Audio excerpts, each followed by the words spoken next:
Ladies and gentlemen, I am Rabbi Barry Lehrer, the Rabbi of Central Synagogue here in London.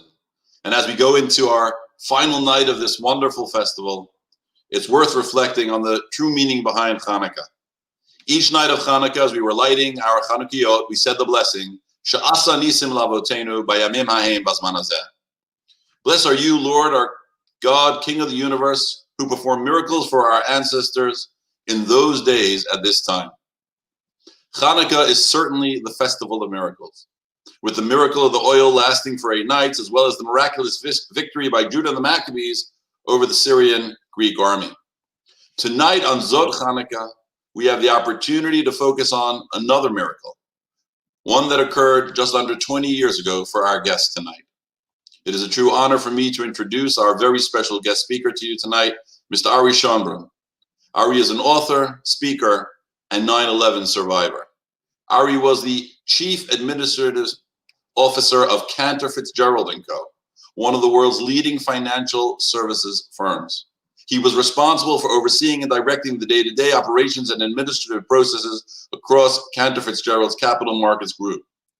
He was on the 78th floor of Tower 1 when the first plane hit on September the 11th, 2001.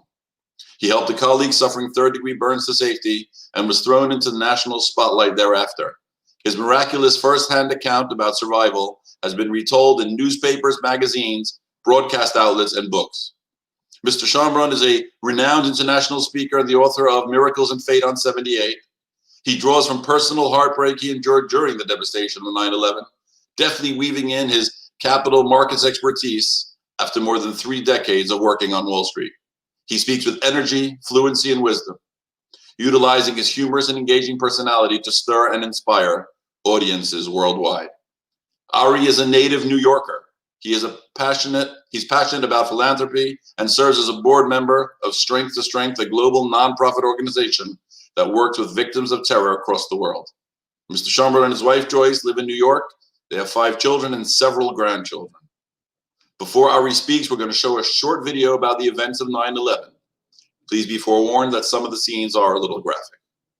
Thank you.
My name is Ari Schonbrun, and on September 11th of 2001, I was working for a company by the name of Cantor Fitzgerald. We occupied the top 5 floors of Tower 1 of the World Trade Center, the North Tower. I remember that was the one that had the big antenna on top. That's how I knew which building to go to every day. We employed 960 people on the top 5 floors. It was our world headquarters. On that day, 658 of my friends and coworkers were brutally murdered simply because they were sitting at their desks. There was no other reason. They never did anything to anybody. They never hurt anybody. All they did was go to work the same way they did every single day. But on that day, they didn't come home. 4 employees were on the upper floors on their way up to their offices. 3 of them were so severely burned that they spent months and months in hospitals undergoing surgeries and rehabilitations. And 1 of them walked out without a scratch. And you're looking at that person. 9/11 was an absolutely magnificent day. It was a beautiful, beautiful fall day. There wasn't a cloud in the sky. The temperature was just perfect. And it was 20 to 7 in the morning. I had my briefcase over my shoulder, and my cup of coffee in my hands, and I yelled up to my wife, "Bye, hon, love you, see ya." I yelled up to my kids, "Bye, kids, have a great day in school." And I started to walk out the door. And then all of a sudden, from the 2nd floor of my home, a voice, my wife, rings out and says, "Did you do Baruch's book order?" Now, Baruch was my 3rd child. He was 8 years old at the time. And I learned something very important. Teachers have a wonderful way of torturing parents. It's called the Scholastic Book Order. Now, I don't know if they have that in the UK or not, but here in the States, it's a program whereby teachers from 1st grade through 5th grade, they send out these pamphlets once a month, and the children, and on these pamphlets are a list of books and games, and the children are supposed to, pick some books and games in order to keep them up with their reading and to encourage reading. And my son was no different than any other child at that age. He was 8 years old. And he basically wanted like all the books and all the games on the pamphlet. And my wife did not have the patience to work with him. Now, my wife is a school principal, and it was exactly, she had just opened school, and it was exactly 1 week before the high holidays, Rosh Hashanah, Yom Kippur, Sukkot. And so besides getting the house ready and all the meals ready and the cleaning and the cooking and everything else, all right, she also had just opened school. She was busy in school. P.S. She had no patience for my son. And she said, "I'm not doing this with him. I've got too much to do. It's your job." And I went like, "Okay, I'll do it." So as I'm walking out the door, she said, "Did you do Baruch's book order?" I said, "No, I didn't." She said, "You're not leaving the house until you do the book order." So I'm a good Jewish husband. I put my briefcase down, put my cup of coffee down, walked into my kitchen, and proceeded to negotiate with my 8-year-old for the next 20 minutes. I whittled him down to 2 books. I felt pretty good. Interestingly enough, the 2 books that he picked were from a series called Survivor. When those books showed up a couple of weeks later, I got to tell you, it sent a shiver down my spine. So, here's an interesting point of information. And before I continue my story, I'm gonna tell you that throughout my story, throughout my day that day, there were things that happened that were coincidences after coincidences after coincidences. But at the end of the day, when I got home, and it was about 11:30 at night, I looked at my wife and I said, "This was the hand of God. This was literally miracle after miracle after miracle."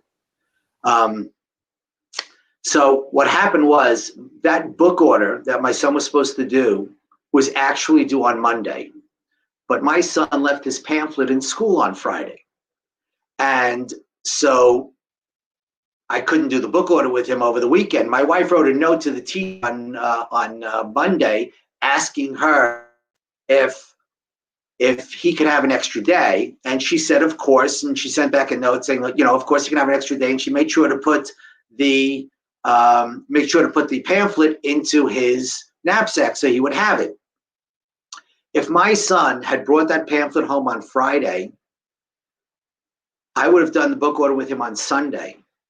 And on Tuesday, I would have been sitting at my desk at 8 o'clock in the morning, and somebody else would be standing here today telling you a different story because I'd be dead. But because he left his pamphlet in school on Friday, I'm here today to tell you my story. So I filled out the tear sheet, wrote the check, put it into an envelope, put it into his knapsack, picked up my briefcase, picked up my now cold cup of coffee, and out the door I go. And I'm telling you, I am so angry at my wife because that 20 minutes just cost me 40. Because the later you go, the later you leave in the morning, the more traffic, the more the longer it just takes. So instead of getting there 20 minutes late, I was there 40 minutes late. I got to the World Trade Center at 20 minutes to 9. I walked into the lobby. Now in the lobby, there are these huge banks of elevators. Each elevator held like 50 people. They were the largest elevators. And by the way, they were the fastest elevators in New York, in the US. There was one elevator that went from the lobby all the way up to the 106th floor, which is where Windows of the World, the restaurant, was. And it used to do it in like under a minute. I remember when you used to take those elevators, your ears used to pop. Now, my office was on the 101st floor, which couldn't take an elevator all the way up to 101 from the lobby. You had to take an express elevator to the Sky Lobby on 78. And then on 78, you would get out and change elevators to take an elevator that would take you up to the higher floors. Now, there were about 11 or 12 of these elevators in the lobby, and I was standing back waiting for the first elevator to come down. And the first elevator that came down was all the way on the right side of the lobby. So I ran down to the end of the lobby, and I got into the elevator and took it up to the 78th floor. When I got to the 78th floor, I got out of the elevator. The elevator that I needed to get to go up to my office to 101 was all the way on the left side of the lobby. So I got out of the elevator, I hung a left, and I started to walk towards that bank of elevators. I must have been about 8 feet from those banks of elevators when, as best as I can describe, there was an explosion. I thought a bomb had gone off in the elevator in front of me. The lights went out, the entire building shook, the place filled with smoke, and I was literally thrown off my feet. And I heard yelling and screaming, fire in the elevator. I'm thinking, of course there's a fire in the elevator. A bomb just went off there. I didn't know. But I'm on the ground. I don't know what to do. I'm looking around, and all of a sudden I see a light in between 2 banks of elevators. And I figured it's an emergency light because the lights are gone out, so it's probably a good place to go. And I remember as a kid, what do they teach you when there's a lot of smoke in a building? What do? Yeah, that's right. You stay low to the ground. I literally crawled from where I was to that light. And I got up and I looked around. When I got to the light, I got up, I looked around, didn't know what to do. I walked behind the banks of elevators, and sure enough, there's a door. There was an office there. Now, it's interesting because I had been working in that building for the better part of 8 years, 8.5 years, and I never knew there was an office on that floor. I had no idea. The only thing I knew about the Sky Lobby was there was one desk in the middle with a security guard and a bunch of elevators, and that was it. I opened the door to that office, and there sitting on the ground with her back to the wall is this woman security guard, and she is crying her eyes out.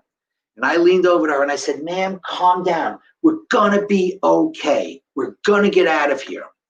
And she calmed down a little bit, and I walked further into the office, and I saw there was the fire warden for the floor who was in that office. Now, just as a point of information, in all the big buildings in New York, every floor in each of the buildings had a designated person called the fire warden, and he was basically the go-to guy for, on each floor. So if there was any of an emergency or something happens, and management has to disseminate information, or he sees something, he's got a special phone that he goes to, and he calls, and he gets right through to management, and they tell him what the emergency is, or he tells them what the emergency is.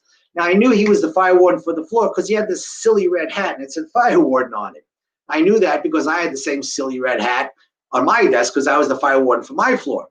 So I go running over to the guy, and I say, "Excuse me, what do we do? Where do we go?" He looks at me and goes, "Of course he didn't know. We had no idea what had happened. The only thing we knew was a bomb had gone off in the elevator. That's what we thought.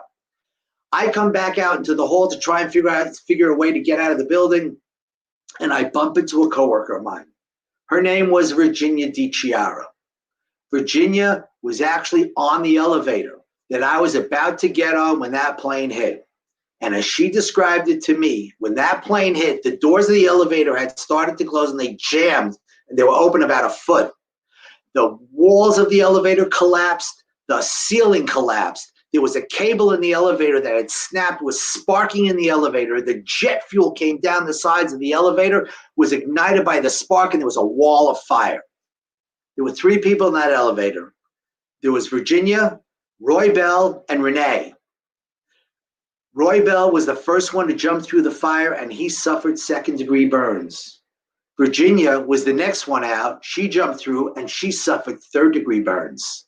And Renee, who was the last one out, she died from her burns. All in a space of what, 6, 8, 10 seconds? That was it. That was the difference between life and death that day, at least for these 3 people.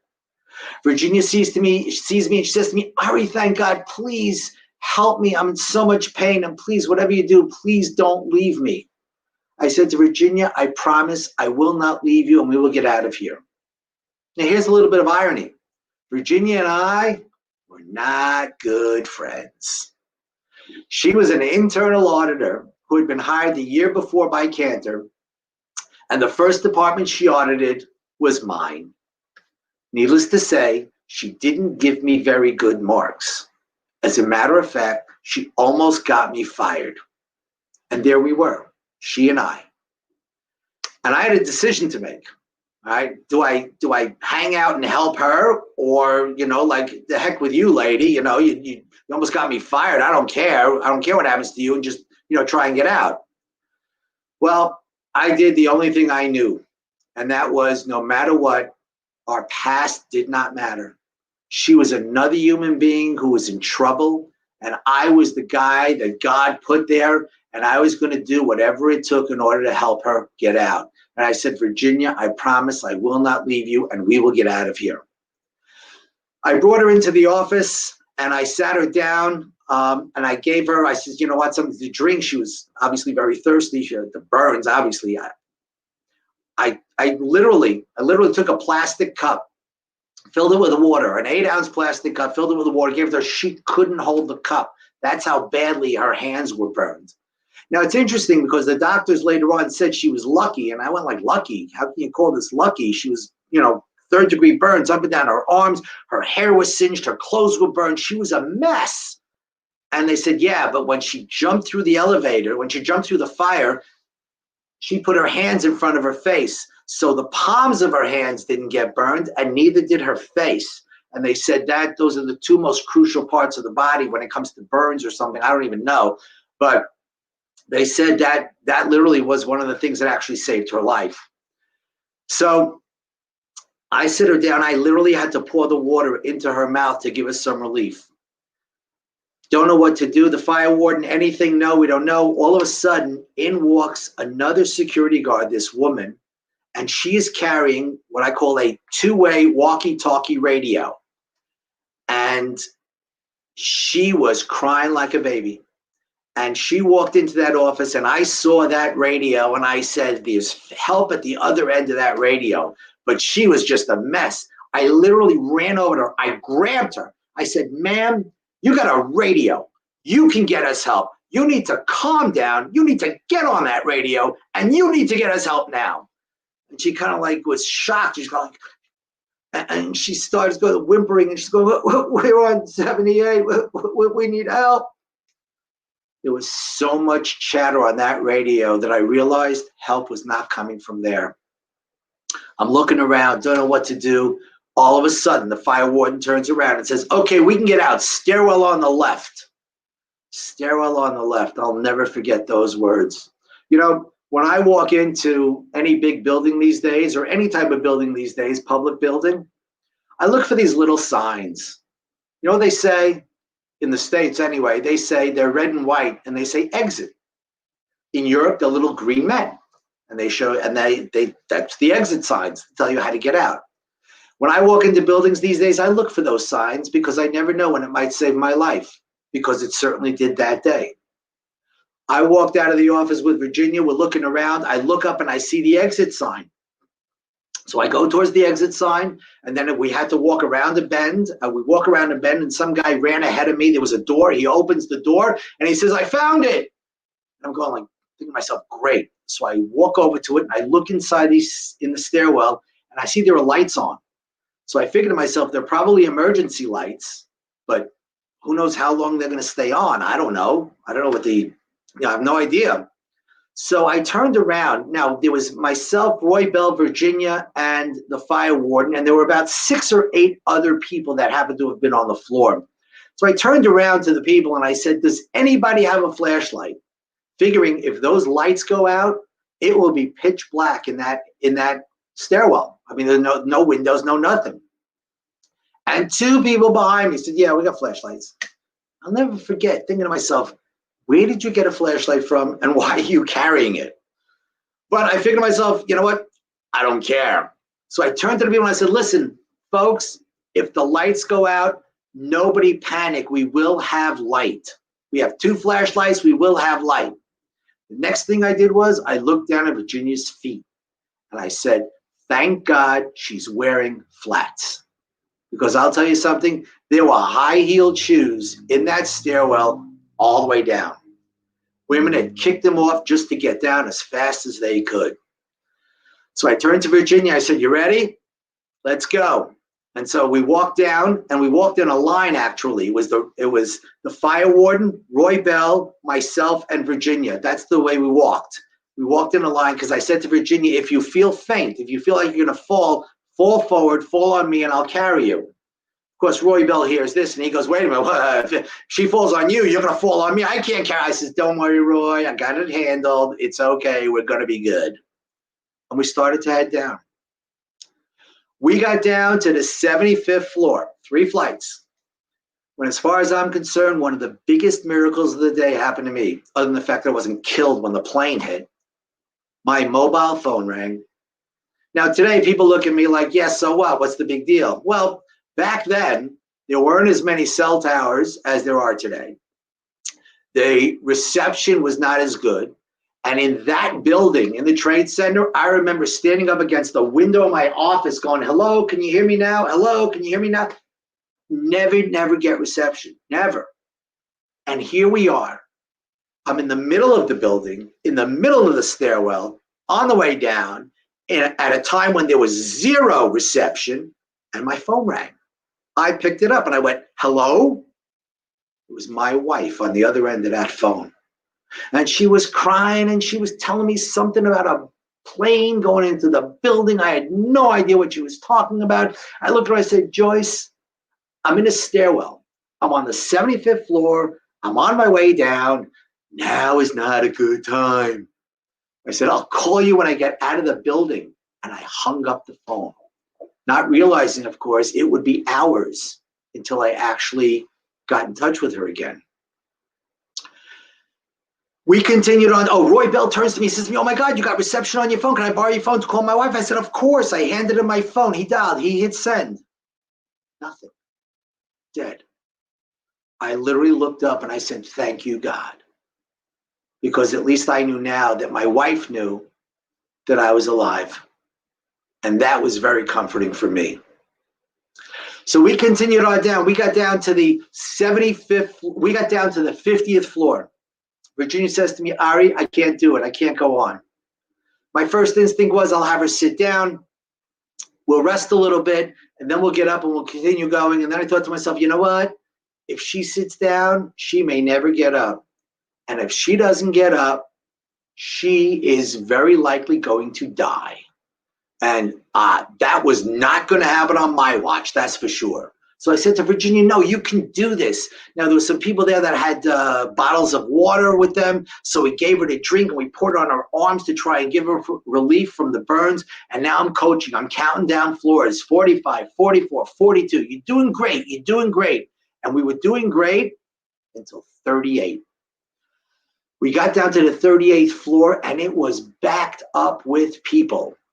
As a matter of fact, as we were coming down the stairs, some woman heard our footsteps, turned around, took a look at Virginia, and we're like, oh! Virginia looks at me, she says to me, Ari, how bad is it? I said, Virginia, you look great. You're fine. You're going to be okay. I knew she was in trouble, but I needed to keep her spirits up. That was my job, at least now. But I'm running scared because she is not in good shape at all. So I started to yell out, is there a paramedic in the building? I've got a burn victim here. We need help. If you're a paramedic, please come and help us. And if not, please step to the right and let us through. And they did.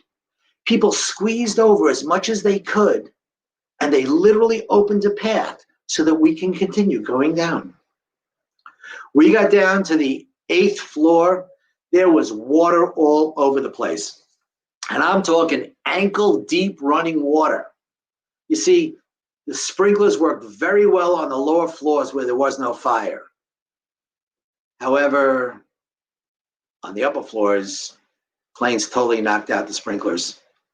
So I turned to Virginia and I said to Virginia, take it real slow, because I'm thinking to myself, if she slips and falls, it is game over. There is no way I'm going to be able to pick her up, and there's just no way. I mean, she was so bad with the burns. It was just, I couldn't think of it. I couldn't imagine it. We got down to the 1st floor, and the fire warden keeps walking down, keeps leading us further down. I said, where are you going? He goes, we got to get out through the garage. I turned to Virginia. I said, we just went down 7, 8 flights of stairs. What's another 4 or 5? And we continued on down. We got down 2 flights when all of a sudden the door on the 1st floor opens up and some guy yells out, where are you people going?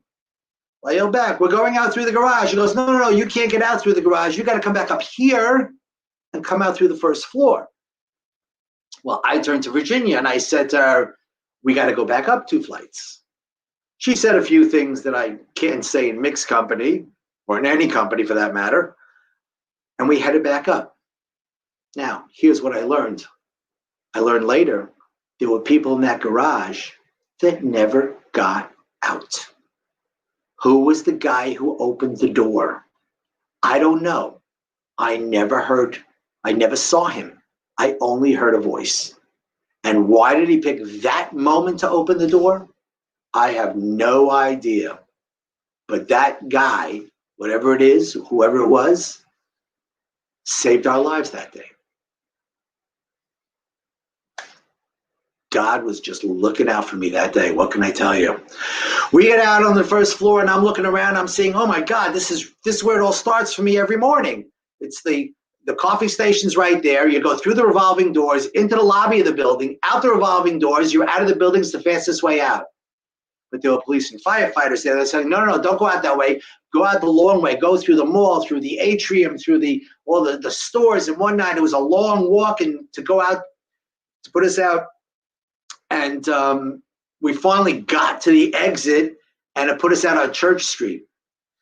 I'm very happy, by the way, that the police and firefighters were telling us to go that way, because had we gone out the way I wanted to go out, which was much quicker, all right, that wouldn't have been such a great idea, because that would have put us out on West Street.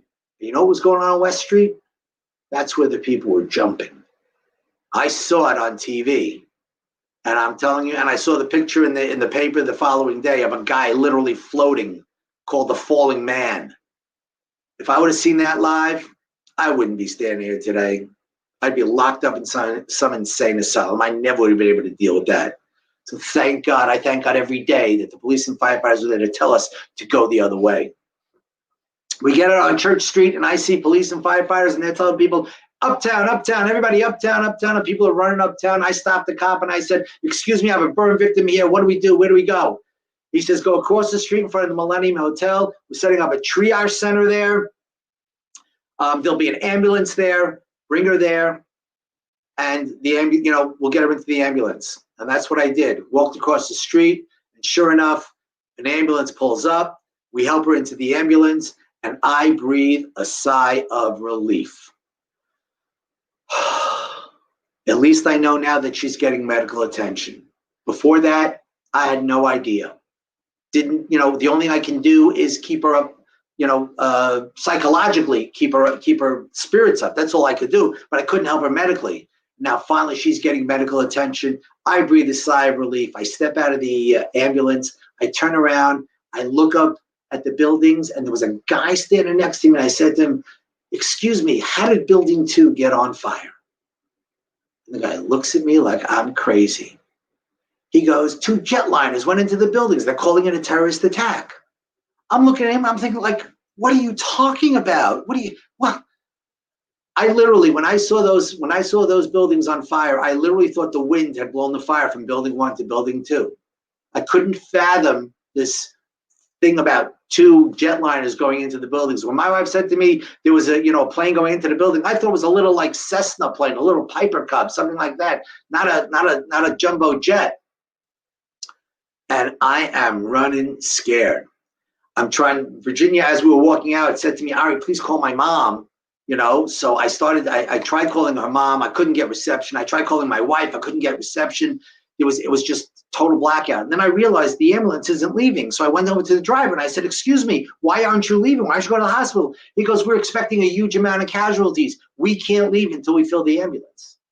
They didn't let Virginia lay down. She had to be sitting up, and she was writhing in pain. And I kept telling her, "Virginia, hold on. You're going to be okay. They're going to leave soon. They're going to be okay." They finally fill the ambulance. 6, 7 people, I don't remember. And I'm thinking, thank God. Because when that ambulance pulls away, all right, there's only one place that I'm going, and that is back into that building. Now, don't look at me like I'm crazy, but it's my nature. I wanted to help. I wanted to find more coworkers. I wanted to see if I can help. I wanted to see what I can do. So there was no place else that I was going other than back. So the ambulance driver says, "Okay, we're ready to roll." I turn to Virginia. She looks at me and she says to me, "Ari, you're coming with us." Now, like I said, I really didn't want to go, especially since I had the feeling of going somewhere where I had no idea where we were going to be. It didn't excite me. And I went to Virginia. I said to Virginia, "You don't need me anymore. I'm going to get a hold of your mom. She's going to come get to the hospital. She's going to take care of you. You're going to be okay. You don't need me anymore." She turns to the ambulance. She says, "We're not leaving. Comes with us." I look at the ambulance driver. He looks at me. I'm thinking, this is not a cab service. I'm thinking, I don't need a cab. Finally, I say to him, "You know what? Maybe for her own psychological benefit, maybe I should just go with her." And he says, "You know what? Fine. Hop into the front." I got into the front of that ambulance and we pulled away. We were one of only a few ambulances that actually got away from the scene that day. I have friends who are members of Hatzalah, which is a volunteer ambulance company, and they showed me pictures of crushed ambulances at the scene. Virginia thanks me every day for saving her life, and I say to her, "You got it all wrong. Who saved whose life?" If she wouldn't have insisted that I get into that ambulance, I would have been standing at the base of that building when it came down, and I'd be dead. I have no doubt in my mind whatsoever. But she insisted that I get into that ambulance. And that's another reason why I'm here today, to tell you my story. We got to St. Vincent's Hospital, and let me tell you something, the doctors, the nurses, they were so ready for what was going to come. The gurneys, the equipment, everything. The problem was there weren't that many people that just showed up, because you were either very, very much alive or very, very much dead. There just wasn't a whole lot in between. So I brought her into the ambulance. I brought her into the hospital. We put us into the emergency room, and then all of a sudden, like, everybody disappeared. So I went into the hall and I started yelling. I says, "Hey, where's the doctor? I got a burn victim here. She's writhing in pain." Finally, the doctor comes and goes. He says, "What's all the noise about?" I says, "We just brought her in. She's suffering like crazy. She's writhing in pain with 3rd-degree burn." The doctor looks at me and says, "And who are you?" I go, "I'm her coworker. I brought her in." He goes, "You have to leave." Like, why? He goes, "Well, it's hospital protocol. You're not a relative. You can't stay. You have to leave." I think to myself, hospital protocol? We're under a terrorist attack and you're concerned with hospital protocol? Really? He says, "I'm sorry, you have to leave." And they literally threw me out. I turned to Virginia. I said, "Virginia, I promise I'll get a hold of your mom. She'll be here soon and you're going to be okay." And with that, I walked out of the hospital. Now I need a phone because my mobile wasn't working. I start to look for a payphone. A payphone. When was the last time anybody in this audience used a payphone, huh? Yeah, that's what I thought. So I'm beside myself really, and all of a sudden I hear somebody behind me, and almost like a whisper, going like, "Wow, did you hear? Tower 2 collapsed." And literally from St. Vincent's Hospital, which is where we were, you had a clear view straight down to the Trade Center, and sure enough, Tower 2 was gone. Gone. You're talking 50,000 square feet per floor times 110 stories, and it was gone. I had a pit in my stomach like you wouldn't believe, and I'm really running scared now. I'm trying my phone, it's not working. I'm looking for a payphone, can't find one. All of a sudden, I see a guy on the street, and he's talking on his mobile. And I'm thinking, when this is all over, I'm going to find out who his carrier is, and I'm to them. Stupid things that went through my mind that day. I ran over to the guy and I said, "Excuse me, can I use your phone? It's an emergency." The guy looks at me and goes, "Yeah, sure." He says, "Listen, I'll call you back. Some guy needs my phone." And he hangs up and he hands me his phone. And I dialed. The first person I called was Virginia's mom. I told this to my wife 6 months later. She was so mad. She said, "Why didn't you call me first?" I said, "I promised I'd call her mom." I get on the phone. I said, "Hi, Mrs. DiChiara. My name is Ari Schonbrun. I'm a coworker of your daughter's. She is alive, but she is severely burned. She is in St. Vincent's Hospital, and I recommend you get down here as quickly as possible." Then all of a sudden, I hear, her it was going, and then all of a sudden, a man's voice gets on the phone. I guess she handed the phone to her husband. I told him the story. He said, "Thank you very much," and I hung up the phone. And I turned to the guy and I said, "Do you mind if I make one more call?" Now, he heard the whole conversation. He goes, "Yeah, of course, no problem." I dialed my wife. I hit send. Nothing. Dead. I went, forget that carrier. But I need a phone. I'm going crazy. All of a sudden, I look across the street, and sure enough, there's a restaurant. I'm thinking, restaurants, they have phones. So I go running into the restaurant. I bump into a waiter. "Excuse me, can I use your phone?" And the waiter looks at me and says to me, "Well, it's not my restaurant. It's not my phone." I think, what's wrong with you? I push right past him. I run to the back because I see two people holding phones, and there's a woman standing there. She says, "Do you need a phone?" I go, "Yeah." She goes, "You have to wait." Wait, I can't wait. You don't understand. This is an emergency. And there were two guys sitting there eating breakfast or lunch. I don't even know because I had no idea what time it was. First time I looked at my watch that day after the 20 to 9 was 1:45. But I'll get to that later. So I said, he says, "You can come up to my apartment and use my phone." And I'm going like, I'm thinking to myself, this is New York City. You know, people don't do that unless they're axe murderers. But I was desperate, and I went like, "Yeah, sure, thank you so much." And he says to his friend, "Listen, I'm going to let this guy to my apartment use my phone, and we'll catch up later."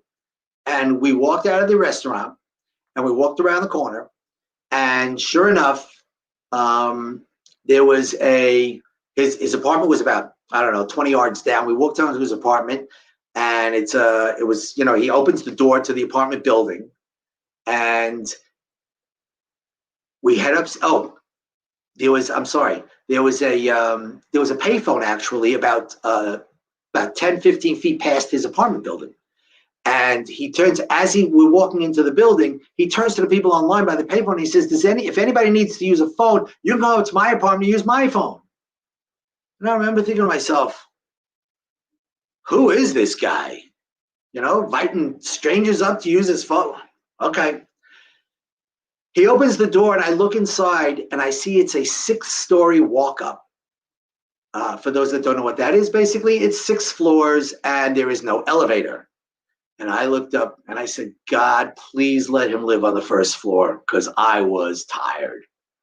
And sure enough, he did. He lived on the first floor. It was amazing. We get to his apartment. He opens the door to his apartment. And I'm telling you, I looked inside. I have closets that were bigger than this apartment. His apartment was so small, you couldn't change your mind in his apartment. That's how small it was. It was ridiculous. He didn't have a television. He didn't have radio. I mean, he had like nothing. You know, he didn't even have a mirror in his apartment. It was like really strange, but he's really nice. But he did have a phone, and he says, "There's the phone. You know, go ahead."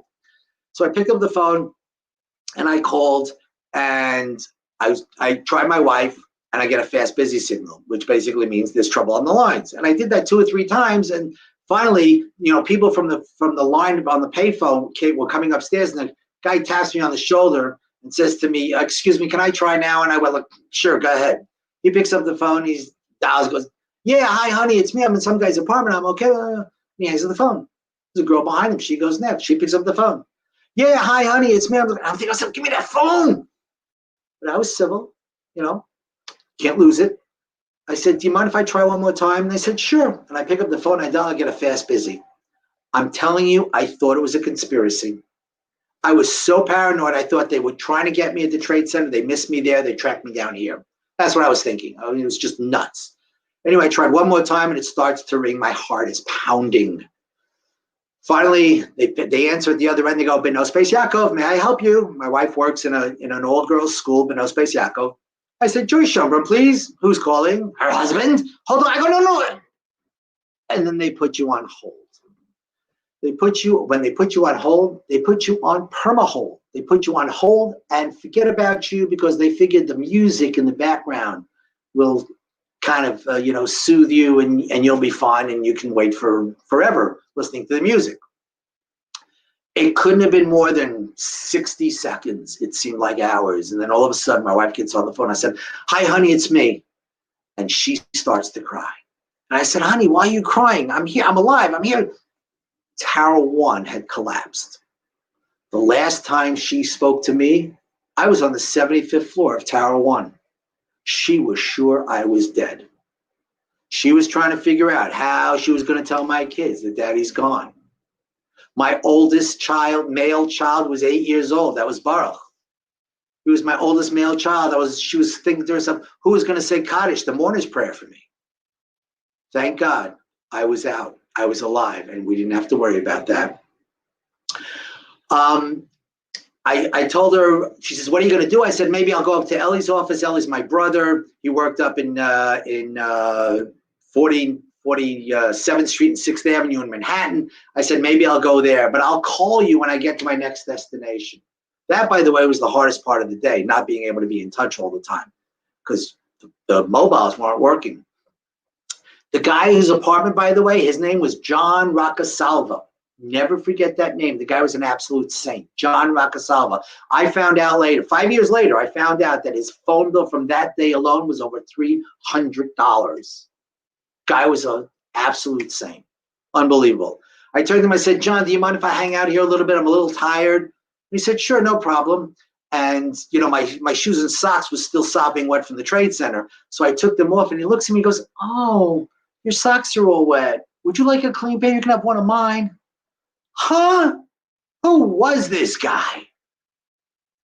Turns out, by the way, he wasn't a native New Yorker. He was from Ohio. So it kind of made sense. Anyway, I hung out there for a few minutes, and I realized I need to keep moving. I put my wet shoes and socks back on, and I left, and I headed towards my brother's office.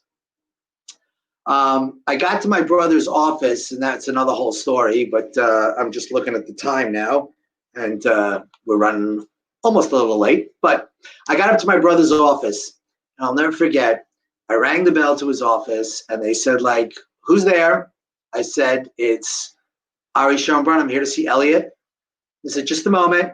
And they buzzed me in. I walked through the double doors, and his office was on a lower level. I walked down 3 steps or 4 steps, walked through another set of double doors, and about 20 feet in front of me, there's my brother. And I ran over to him, I grabbed him, and I hugged him, and I cried for 5 solid minutes. You see, I had been strong the entire day. I needed to be. It was survival for me, survival for Virginia, and now finally there was somebody else that I could lean on. And I just totally lost it. And I started to cry. And so did he. And the two of us were, literally, we were just sitting there and crying. We finally came to ourselves. People wanted to know what happened. Long story. And I said, "Look, I don't want to talk about this. I don't want to deal with this right now." I said to my brother, "Let's get out of here." We went downstairs and we heard there was limited subway service.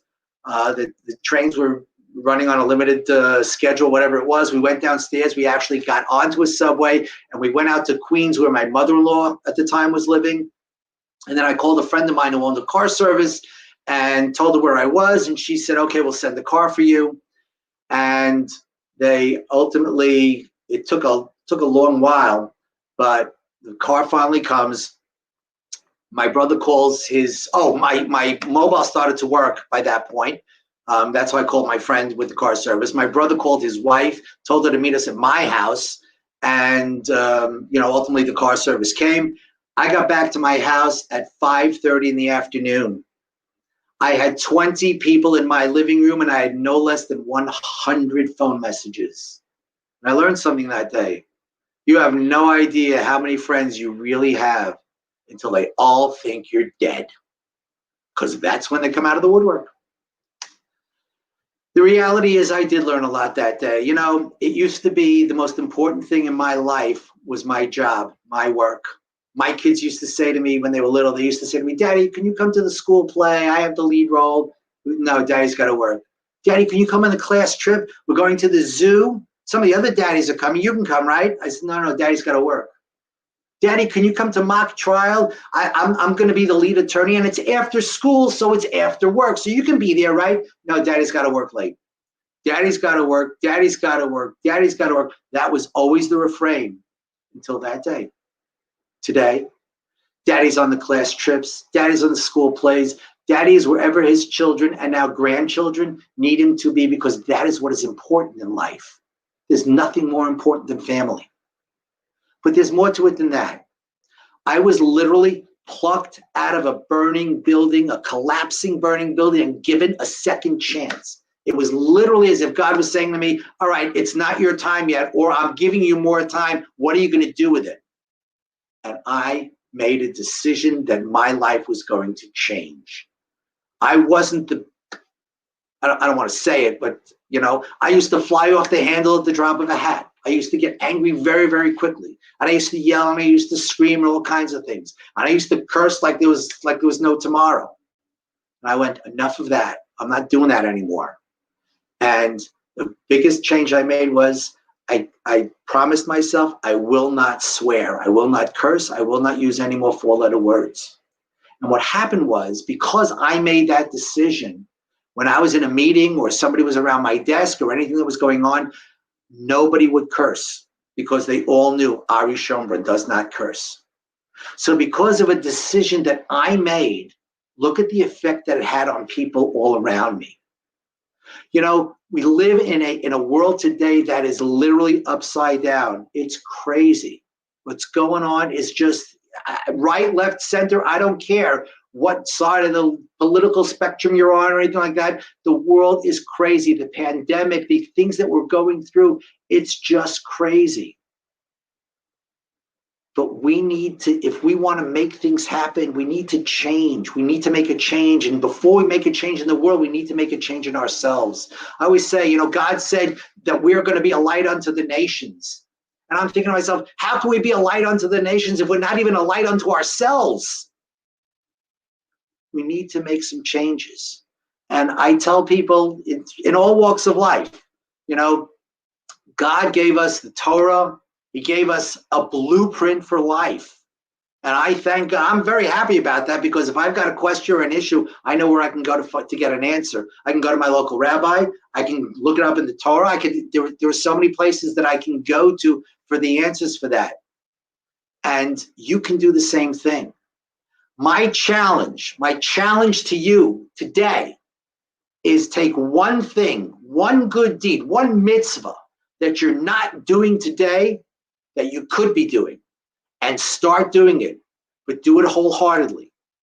But I also want you to write it down. I want you to put it on your refrigerator.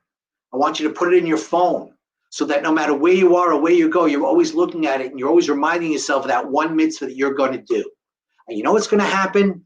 There's going to be a change in you, and people are going to notice that change. And what's going to happen with you is you're going to decide, you know what, this was pretty good. This was pretty easy. I'm going to take another one. And I'm going to take another one. I'm going to take another one until your whole life is going to change. Your family life is going to change. The interaction with your kids, with your wife, with your friends is all going to change. It's all going to get better. All because you made one decision to make one change. I'm going to end with a short story.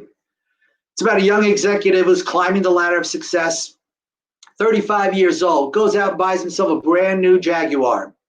And he's driving down the city streets, and maybe he's going a little too fast, and he sees some kids darting in and out between cars, and all of a sudden, wham! His car gets hit by a brick.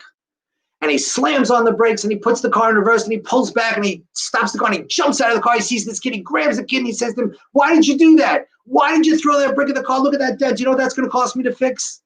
And the little boy goes, "Mister, please, I didn't know what to do.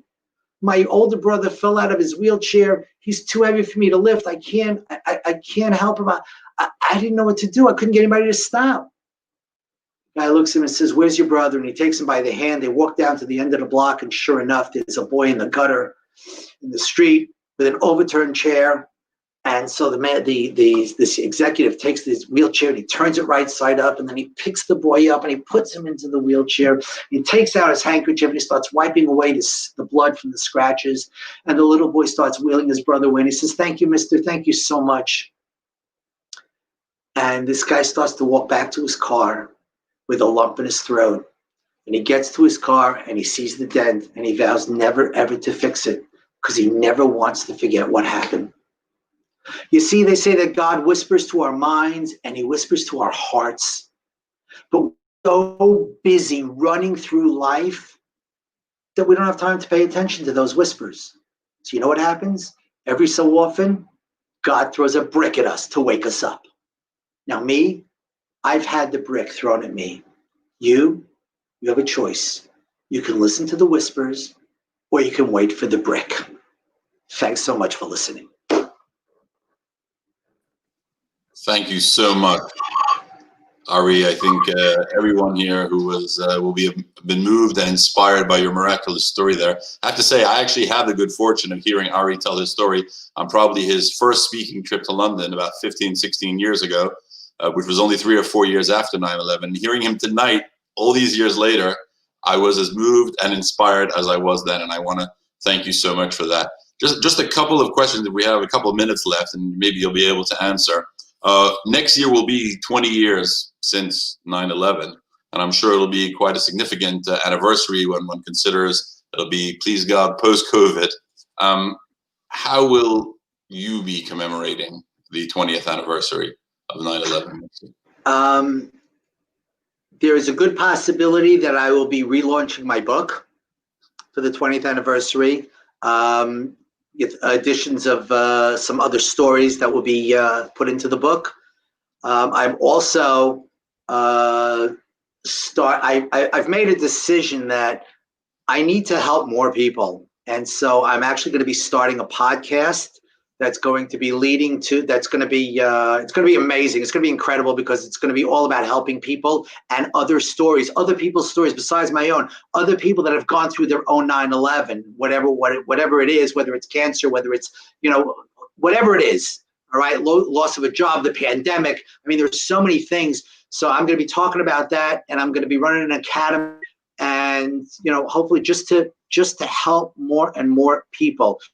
I think with a podcast, you can reach so many more people than just one of these so often. All right. And that's what I'm really looking forward to. And, hopefully it'll work out. And look, it's going to be hard. I mean, I can tell you now, each anniversary gets a little bit easier, but when you hit those milestone anniversaries, it gets really difficult because everybody, is just all over it. And it's not an easy thing, but it's so important for me to tell my story so that people should understand. Look, how many people who are watching this now are actually alive? When I go into schools, when I go into high schools to talk, none of these kids have any idea. They weren't even born yet, And even if they were, even when I talk to, college age, mid-20s to 30s, what were they, 5, 10? They don't know. They don't remember. So it's so important for me to tell my story so that people should never, ever forget what happened. Because if it happened once, it can happen again. All right? Let's not turn a blind eye to this, okay? But let's try and make this a better world. Thank you so much, Ari. I'd also like to point out that Ari, besides for the podcast and the book and everything, he's also the creator of Decide, Change, Succeed, an 8-week group mentoring program focusing on becoming a better you. And you can learn more about this on his website, www.arischonbrun.com. Ari, it's been a real honor, a real pleasure to have you. And we're all truly inspired on this last night of the Festival of Miracles to hear your miraculous story. And thank you so much for sharing it with us this evening. And thank you all for tuning in this evening. And thank you to the team at US for TV for the technical support. And we wish you all an enjoyable end to Hanukkah and a Shabbat Shalom. And we can see you back tomorrow evening, actually, or tomorrow afternoon at Central Synagogue, because we'll be doing the Kabbalat Shabbat service here, myself with Chazan Lees leading the service on US TV at 2:35 p.m. Erev Shabbat. So see you then. Until then, everyone, Chag Hanukkah Sameach. Thank you to our wonderful guest speaker. And thank you all for joining us. Good night. Thank you, Rabbi Lehr, for inviting me. Thank you.